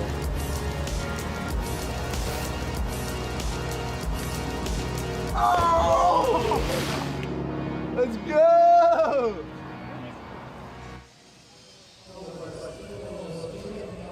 Oh, the poor kid having to grow up in Whistler. It's great he turned out all right. Yeah, what a tough life. Oh, I love it. This place is great. If you've never been here, you got to fix it. Figure it out. Get up here to Whistler, BC. Bring your bike. If you're in here in the winter, bring your snowboard, bring your skis, skateboard. If you're bringing bikes, bring all of them. Everything from dirt jump bikes to downhill bikes and all the rides in between. You're going to be able to find something to do out here. And we've been finding plenty to do. This is day 5 of broadcast competition. We've had so much fun. One of the competitions that we didn't have on broadcast was the whip-off. And what a blast that always is. The hugest crowd showed up to Crabapple Hits. Let's take a look back at some highlights here. Just mayhem. You got people doing whips because that's what's going to get you a first, second, or third place check. But it's all about putting on a show as well. So people are going upside down, sideways and backwards, limbs flying off the bikes, both men and women gunning it out for some prize money and bragging rights in the whip-off. Yeah, we've got races, we've got free riders, we've got crazy people sneaking on BMXs. We've got former BMXers, Alan Cook out there throwing some nasty whips right there. And then, of course, the youngster, Jackson Goldstone. We know he was going to be a threat for that title. Hey, Cameron, we had the ladies as well, progressing the sport every day. No, ridiculous. Third place, we had her in the broadcast today. Gracie Hemstreet took third in the whip-off for the women. Brooke Anderson second, and Vinnie Armstrong grabbed the win. We had our own Alan Cook up there spraying champagne, second place, and as you mentioned, Jackson Goldstone. What can that kid not do? He grabbed the win in the whip-off. I mean, we had him in speed and style. We had him in whip-off. We had him out here winning the downhill. It's a little rude, I think. It's you know what? You got to distribute some of the showtime for the rest of them, right? Yeah, I would think so. But you know what? He's earned it. Like I said, we dug up a video where he jumped off the stage on one of those Strider bikes, and he was already sort of made for it. He was already could do the interviews, not just ride the bike at a young age. He could actually, you know, kind of converse with me, and it was awesome. Yeah, it's fun out here. If you come and watch all the local talent, mixing it up with some of the best in the world, that's really what inspires progression. But if you come out here to experience Crankworx Whistler and you got some problems with your bike, don't worry. We got all the brands out here setting up their tents to fix your ride. SRAM is one of them. Take a look.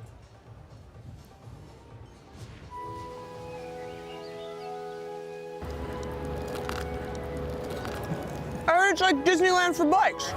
You wouldn't believe it. You've never seen anything like this. Like a unicorn? Sort of. I heard the bikes build themselves. Is there robots? I don't know about that, but I heard it's crazy as fuck.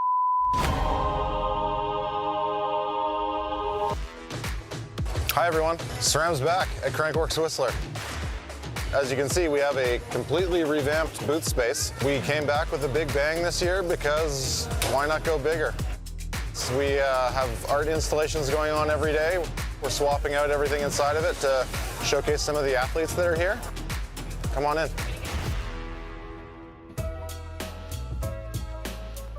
In addition to athlete support and some of the creative stuff we're doing, we're talking brakes and how to tune them, how to make them work better for you.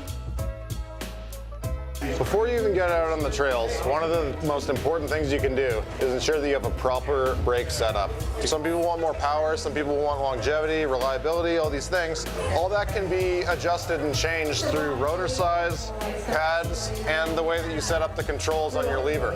We offer different rotor sizes, different rotor thicknesses. We have 3 pad compounds, the traditional sintered, the organic, and then we offer a hybrid where you get a bit of a mix of both. And then we have lever tunability where you can adjust the way that the lever action articulates through these dials, and pad contact as well. All this stuff is what ends up making or breaking your ride.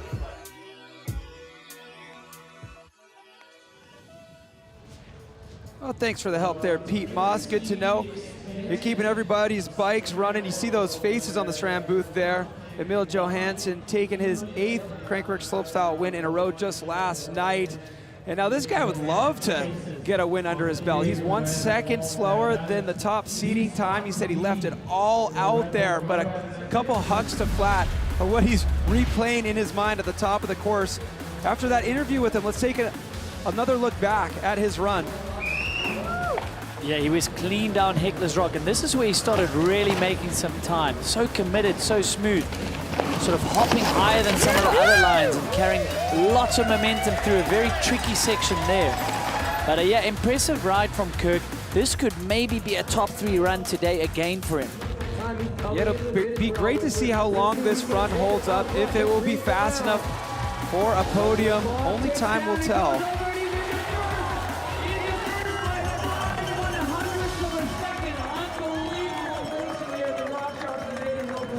Crankworx is back, baby! Ow!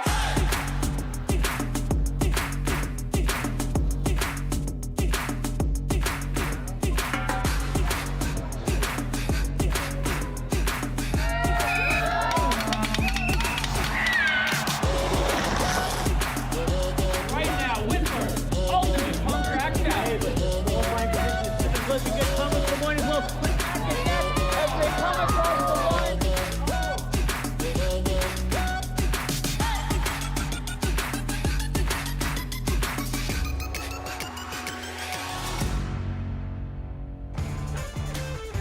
Well, we're getting into the nitty-gritty of the lineup here in the RockShox Canadian Open DH. 10 more riders left to go. The 10 fastest riders from their seeding runs. Final rider to drop will be Troy Brosnan, looking to make it 6 wins in a row in the Canadian Open DH. But they're not going to make it easy on him. We got Thomas Stack, the next rider to drop. Josh Arcus, then Sam Blankensop, Kai Ahern. Right there, biting at the heels of Troy Brosnan, the second to last racer to go. They're gonna make him earn it if he wants to do it. So Thomas Stack loading up in the gate as the day continues here. A great day in the bike park. Sunday fun day. Thomas Stack dropping in for his race run. 10th in quali from Thomas Stack, coming off an awesome result in Val Nord. Man, the stylish Frenchman is so awesome to watch this guy ride. Check him out on Instagram. Always so entertaining. 1.5 back though. And Kirk did say he didn't have the best top section. So look for him to potentially lose even more time because Kirk was very good down this lower section of the track. Yeah, we know Kirk was fast in the bottom because we got to see that. We did not see the huck to flat that he mentioned from the top of the course. So Thomas Stack is going to have his work cut out for him here, considering he was 1.5 back at split number 1. Kirk McDowell looking on here, picture in picture, bottom left corner of your screen. Looking very smooth though, Thomas. Chatted to him when he was going up for practice. Seemed in a really good mood, having fun. Said his bike was feeling good on such a rough track as well. So a happy rider is often a fast rider, but he needs to get going. Yeah, and as we said, smooth through there, but we did think he was going to lose more time because Kirk is so comfortable on this track. Holding that high line. Yep, Little Rock is still in the way there. Looked like he lost a little bit of momentum, dabbing the brakes there in that left turn after the chute. Thomas is stacked. Our super stylish French rider, yeah, losing more time there. He's 4.2 back. Just goes to show how flawless McDowell was from the middle to the bottom of the course. Yeah, he could have a little bit of some time in that hot seat. Thomas is stacked. He's not going to be able to challenge the time of Kirk McDowell today. There'll be 9 riders after this, so we are into the top 10 here of the Canadian Open. So Thomas is stacked. Not going to be threatening those top 2 times. Let's see where he ends up. 6th place, 4.4 back.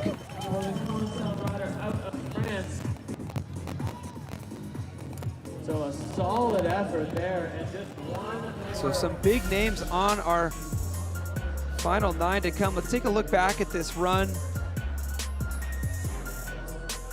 Yeah, nice and high there. Staying out of all the bumps as well. Smooth riding from Thomas is stuck. The rock might be stuck in there. We just got another look at that. I think it might be stuck in there. Kirk McDowell getting cozy, rehydrating, enjoying the show, as we all are now, as we take a peek up at the top of the course. Josh Arcus, the Australian, dropping in hard on the pedals. He's got some Aussie fans there. The Australian, only in his 2nd year elite racing. Great qualification from him in 9th. Raced the junior category in 2019 here at Crankworx, 1.5 back. So he's got his work cut out for him. Holding that tight line into the step down. Look how dark it is there under the lip. Losing light here in the late afternoon in Crankworx Whistler. It's crazy how fast they're able to go through these holes in the woods. This is the roughest it's ever been. It is easy, the roughest it's ever been. Like I said, I did one of the stupidest things I've done, and I do a lot of stupid things in my life. And that was to go ride down the track and check practice, see how the course is developing. And when you're not racing at that pace, you just hit every bump. And the same happens in a race run. If you just get off your rhythm, it compounds, and you just sometimes don't get your rhythm back for like 300 meters of track. Wow, he's in touch though, 1.4. Opting not to triple, keeping the bike on the ground, opting for full traction. And as I say that, he loses traction. Too committed into that turn. That is a huge mistake from the young Aussie. Josh Arcus sliding out, bleeding so much time. Yeah, there's places you need to push, and there's places you got to be super careful because there's just no traction. So that will be all she wrote for the young Australian. Great quali for him. Keeping Kirk quite honest there as well in the middle portion of the track.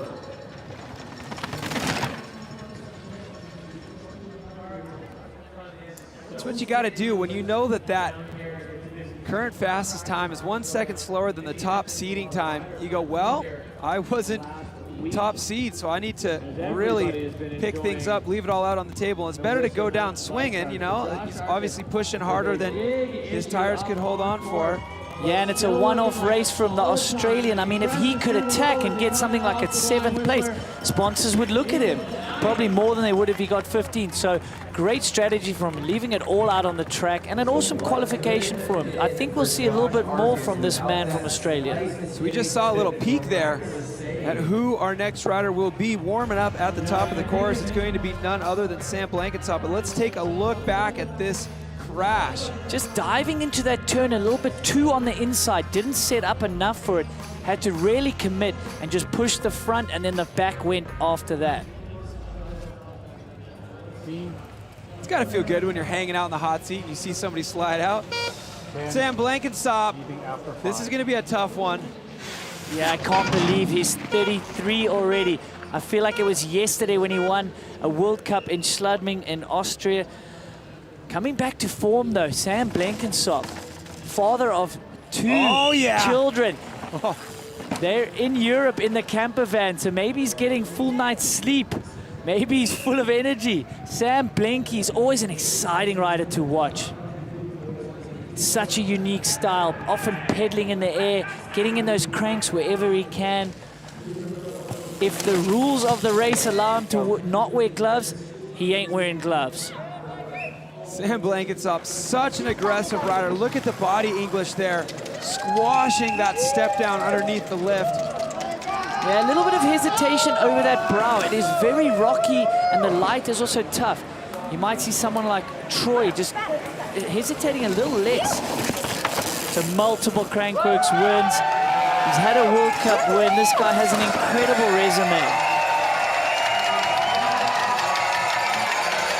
He's in touch. So 0.9, clean through there. Little hesitation. Had to dab the brakes as he landed to get the bike back online. Well, you know he's got the fitness to absolutely charge in this straightaway coming up. Oh, you're so right, Cam. One of the fittest riders. And there he's on the pedals already. Doesn't even matter if he's in the air. Sam Blenkinsop on a charge here into the motorway section. Oh, he's lost a bit of time, 1.6. It did seem like he hesitated after that triple, though. Wow, I mean, he was so close up top. I was thinking Kirk McDowell better not get too cozy in that hot seat, but Sam Blenkinsop losing time at the bottom. Kirk McDowell may be able to sneak past another one here. So Blanky back on form, coming off an 8th place last week in St. Anne. That is awesome to see. Such a favorite on the Crankworx series. Sam Blenkinsop, the New Zealand, charging to the finish. It's not going to be enough. Into 3rd place for Sam Blenkinsop. 1.4 seconds back. Shy of that 2:43 top time from Kirk McDowell. This thing is holding up. So Sam Blenky setting up nice and wide. All's going well here. Eyes on the prize, so watch the hop. But he's just drifted a little bit left. He cases a bit, and then he's got to dab the brake so he doesn't run into the tree. And then you can see it unsettles the bike. So he definitely lost some time there. So Kirk McDowell making it through 5 riders. Comfy in that hot seat right now. Lucas Cruz. We just saw his brother do well, silver medal in the U19 category. Let's see if he can do it. Another Canadian on course. Yeah, another youngster. Won the Junior Canadian Open in 2019, so he knows this track. He knows how to go fast. 0.3 is in touch. Now, as we've said, Kirk feels he didn't have the best top third of the track. So that means maybe it's going to be tough to Lucas Cruz to stay within touch. But he is a really talented young rider. 2nd at National Champs. Seems like that was with a crash as well. So he's got pace. He's got some confidence.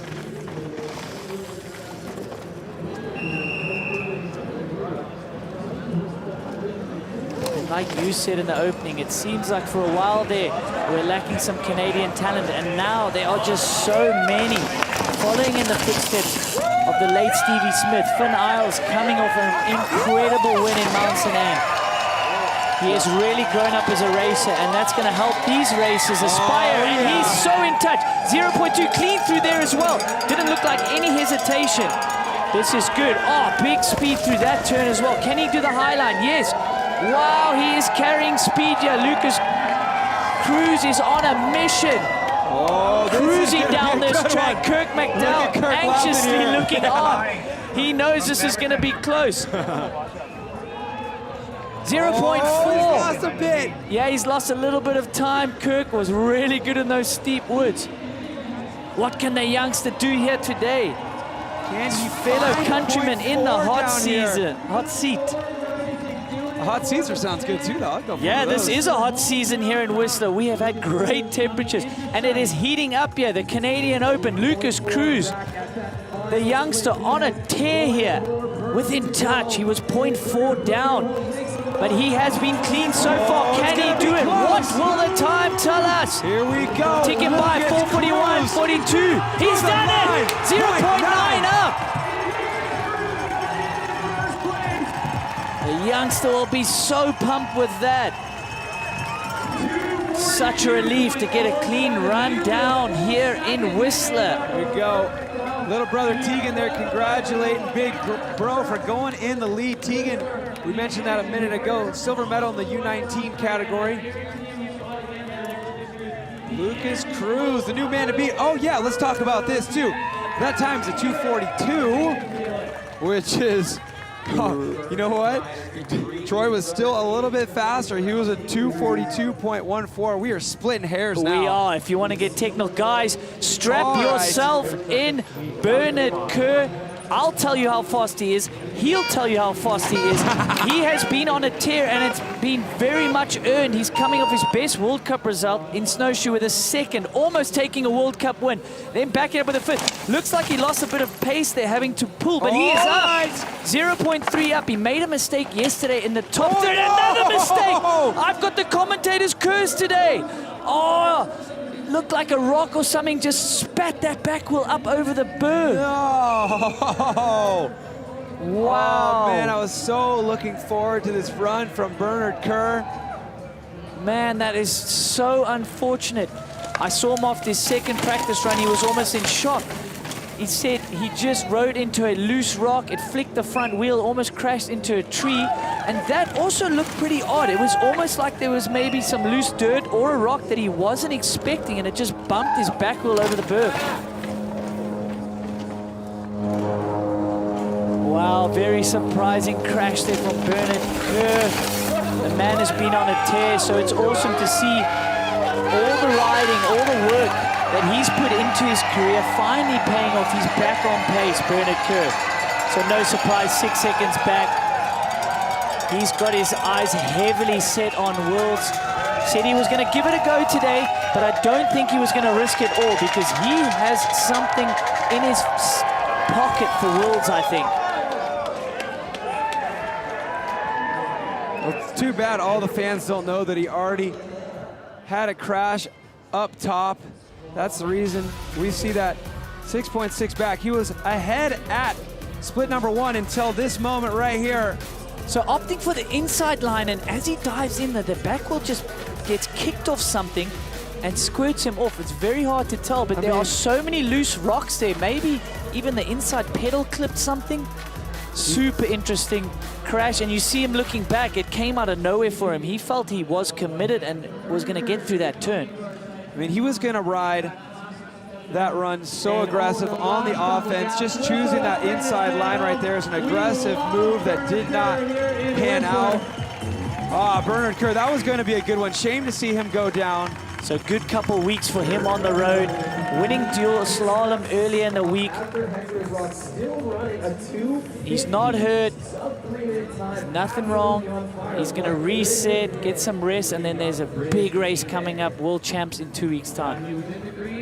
Can't wait to watch that. And I'm also excited about this next rider we have up in the gate. I don't know if you viewers out there were with us for the 2020 Cliff Crankworx Summer Series, but young Jacob Jewett having an issue in slalom, breaking his wrist, took him so long to come back. He spent the last 2 years doing everything within his power to be back in top form, and he's finally there. Jacob Jewett on course right now, the 5th qualifier. Yeah, great qualification. We had a good chat to Gabe Fox, his team manager.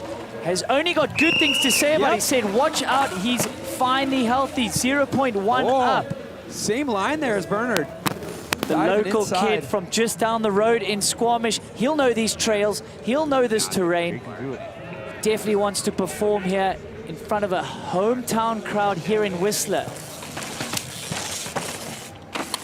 Oh boy. A little late on that turn, had to dab the brakes. He'll lose a little bit of time there. So being mentored by Mark Wallace, Troy Brosnan, and the legend of the sport, Fabian Burrell, who helps this Canyon Collective team at the World Cups. So he's got royalty around him. Really finding his feature in the elite category after getting healthy after that horrible wrist injury that he had. So the two young Canadians here facing off. The current leader, look at this, just 900ths back. So yeah, lost a little bit of time there. We saw some of the mistake. Oh, and he is pushing.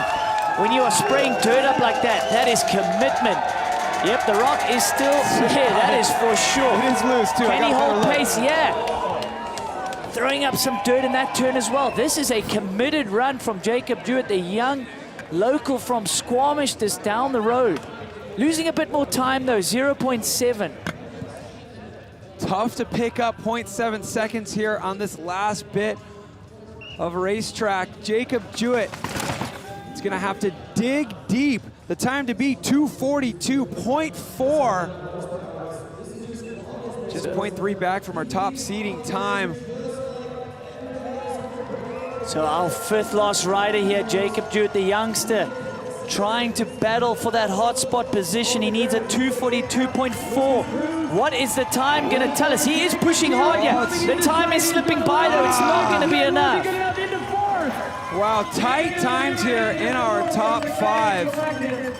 1.9 back, putting him in 4th position. Lucas Cruz and slightly A couple slight mistakes there. Oh, look, he's got a flat. No way. Wow, that is so disappointing. Oh, we gotta see when He that. did lose a lot more time than we thought in that lowest section. So that is brutal. Racing just is so brutal. Wow, look at that commitment. Oh, what a How did he even shot. stay on, Cam? That was some ace bike handling skills there. Coming into frame, drifting, feet on the pedals, trees, roots, rocks, every type of debris in his path. 10 seconds, even after 5. Oh, good stuff. Here we go. Mark Wallace dropping in, running those Minion DHR2s front and rear. Mark Wallace on course. This could really shake things up. Your 4th qualifier today. So from one Canadian to the next, Mark Wallace. Yeah, he's so in touch. Wow, that is basically a dead heat there. Mark Wallace, the humble Canadian, mentored by the late Stevie Smith. His best finish in the Canadian Open is a 2nd, so he is comfortable on this track. Solid season, but I would say that I think he expects a little more from himself, as do we. He is such a talent on a bike. So the quiet Canadian going about his work here on this Canadian Open track. In touch with Kirk at the first split.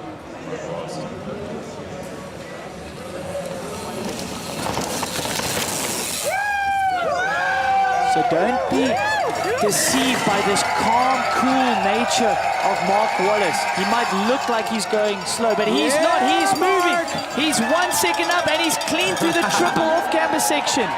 And as I said that, often it is so deceptive how fast Mark is going because he makes it look so easy. He's so smooth, he's so calculated, he's so precise.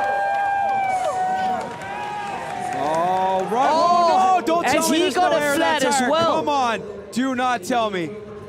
That would be weird if he's not flat. Because he just drifted there on the flat. And he has lost a little bit of time there. He's 0.5 up though. Has he got air in that rear tire? Oh, we're about to find out here. Still sounds like it's okay. Looks like it's okay. That was wild seeing the dust pop off of that back tire. So Mark Wallace, is he going to do it? The time to beat the 2:42 as the clock ticks by. The cool, calm, collected Mark Wallace. He is hammering it to the finish line here. What will the time tell us? Can he do it? It's slipping by though. No. Slots into 2nd, Mark Wallace. That drift did not help him going onto the motorway. That was crazy. Yeah, there must be a lot of loose dirt just getting dragged onto the racetrack. And if you're just an inch off that racing line, sometimes there's too much of it piled up.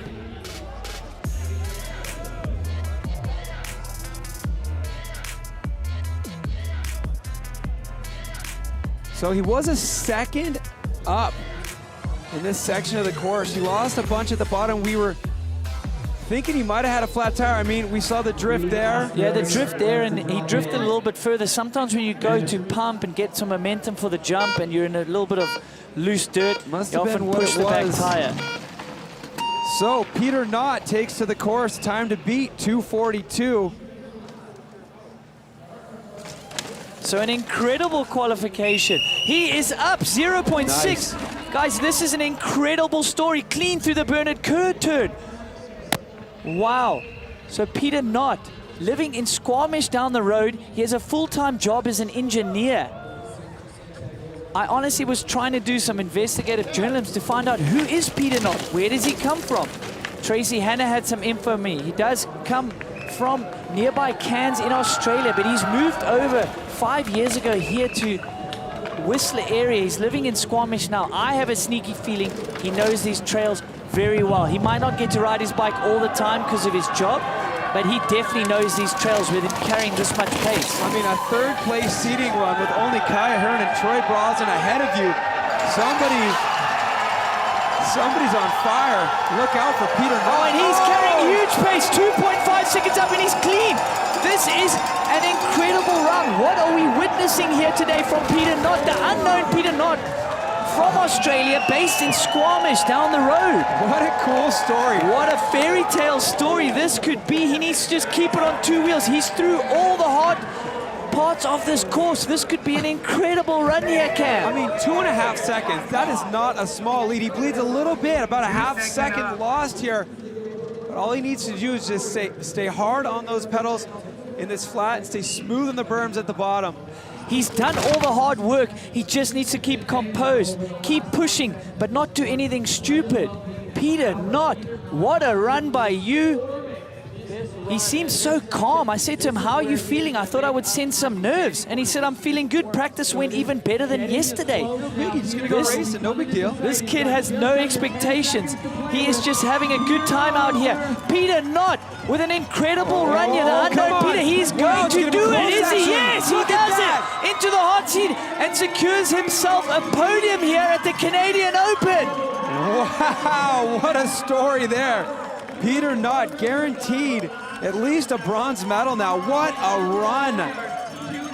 It's that 2:42 mark. Wow, man, book yourself a ticket to the last World Cup, I think. You better get leave off work, my friend. Well, Troy Brosnan's seating time still 0.04 of a second faster. Peter Knott just chipping away at this run. He was 2.5 seconds up at the last split. That was insane. I'm blown away. Tracy said he is an incredible bike rider. He's been living over here in Canada, clearly doing some riding on similar terrain. This is so awesome. Peter, good on you. From one Australian to the next, Kai Hearn, coming off the best result of his career, 12th place in St. Anne. Also a man riding on a lot of confidence. Oh, he's within touch. He's 0.1 back. Oh, no. What has happened? Another mistake in that section. Oh, man, Peter didn't even see that. Look at this. He's getting high fives. This could be a guaranteed second position. And anything can happen in downhill racing. Oh, my goodness. He could win this race, Cam. So Kai, wow, going deep. Oh, my goodness. Letting it all hang out on Heckler's Rock. That is such a tough section because you feel like you want to gap down, but it's so steep. So if you get your tires off the ground, you often just end up falling out of the sky way too deep. So a mistake from Kai there, but he can sleep well tonight because he knows he's riding fast. He can take that confidence into the last little bit of the season in Europe. Crazy story there for Peter Knott, though. I mean, he's likely going to be guaranteed a silver medal. Kai Hearn mistaking his run, leaving the door open. Still riding great, though. He's only 2 seconds back with a huge mistake there on Heckler's Rock. Be cool to see if he can slot into bronze medal territory here. Kai Hearn still pushing hard despite that mistake. Yeah, he is pulling back time. He is on a heater. Unfortunate mistake for him because he's really got the pace today. You know, this is wild, too. Peter Knott lost so much time here at the bottom. Can Kai pull it back? He's got the fitness. He's got the confidence after Mount St. Anne. The Australian, can he boot the other Australian out the hot seat here today? It is heating up here. Second last man down the hill here in Canadian Open. He is within touch. He is pushing hard. Wow, looking clean, carrying speed. Wow, he might be able to do this. Is so impressive. Wow! Just back by 300ths, no way. Considering that crash. What a fight by Kai after that devastating mistake. He probably can't believe it. You know what? This is the magic of the Canadian Open DH out here. Seasoned World Cup pros going bar to bar against these fantastic riders who are balancing day jobs with recreational riding. Peter Knott. Wow, this could be one of the biggest stories. Peter Knott, I saw you earlier. You seemed sort of quietly confident. Did you expect this type of run here today? I wasn't really sure. I felt good in practice, and I knew that all I had to do was put it together, and it seemed to work out pretty good. I pedaled as hard as I could, and yeah, here we are.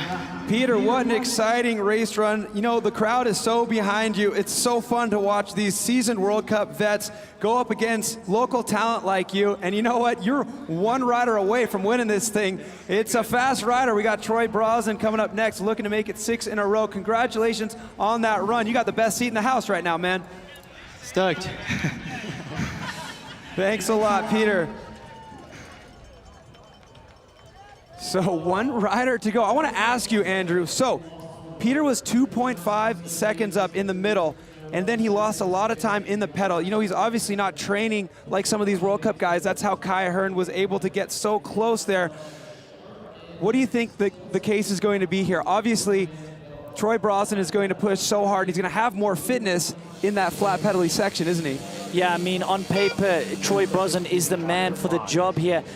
With Kai being so close to Troy in qualifying, I have a sneaky feeling that it's going to push Troy here in this race. He wants to build on the confidence from Mount St. Anne, and he wants to go into Worlds with a win here today. Nothing else is going to be satisfactory, and I think he's going to be up here. Yeah, he's 1 second up. So everyone can ride the top section pretty similar. There are not many lines at the top, and you've just got to carry good speed. So Troy Brosnan going for 6 in the row here. Is he going to upset the fairy tale story of Peter Knott sitting in the hot seat here? I mean, all it's going to take is one mistake from Troy and Peter Knott would grab the win. But Troy, so consistent and flawless here the past 5 runnings of this race. So Troy really suits this track. He's such a light rider. He's so smooth. He's able to just move the bike exactly where he wants to, sit on top of some of the bumps. And we know how fit he is. And I think that's a great point you could bring up. Even if he's a second down at that last split, he could pull it back all the way to the finish. Oh, he's looking good. That was fast. He was carrying very good pace here. Yeah, he's 1.2 up. Oh, a little hesitation. He had to dab the back brakes there. Looking good though, Troy Brosnan. Going for 6 in a row here. The young Aussie. Wow. He is on the tear here. He's going off like a frog in a sock. Troy Brosnan going for 6 in a row here at the Canadian Open. He won 5 in a row. This is where the race is going to be won or lost here. Look at this, 1.9 seconds to play with, and Troy is so hard on the pedals. I was going to say, can't even keep up with him. He's bloody ripping the cranks off the bike. Troy Brosnan, he is so hungry for the win here today. He loves Whistler. He loves this track, and he clearly loves winning. Who doesn't love winning when you are so dominant on a track like this? Oh, man. Oh, wow, Troy. 6 in a row. It's going to happen, folks. Sports fans, it's Troy Brosnan absolutely dominating and tearing this course apart.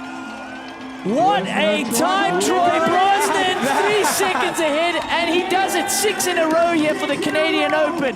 For Troy Brosnan, and a dominant win by 3.1 seconds. Wow, look at that. What a feat. An Aussie sweep for the podium here in the RockShox Canadian Open DH. Troy Brosnan does the unthinkable and makes it 6 in a row.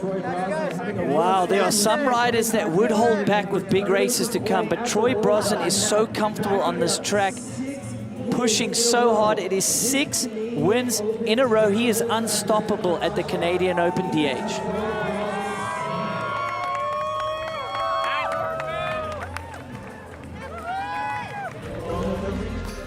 Wow, what a run. Let's take a look back, Andrew.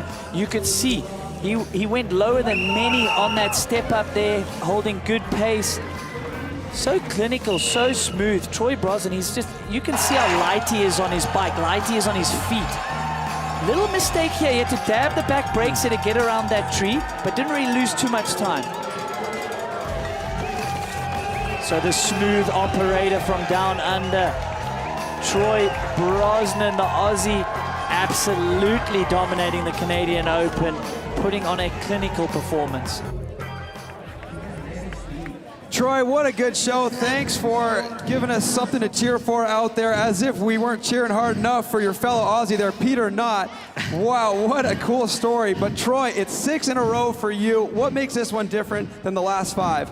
Yeah, it's so awesome to see another Aussie, and, well, I mean, 3 Aussies on the podium, I'm pretty sure. So it's just amazing to get another win here at Crankworx, and, like, it's just building confidence. So I'm just super stoked. You know, there's a fair few people here at the finish now, and it's just awesome. Like, the track was running so fast and so many big holes, but it was just amazing to, you know, come down through hecklers and all through the rock garden. People were screaming, so it was good, and to take the win just feels amazing. Troy, is it important for you to actually take the win here today? Would anything else be satisfactory going into Worlds for you? I mean, like, every race is different, right? So obviously I wanted to come to win.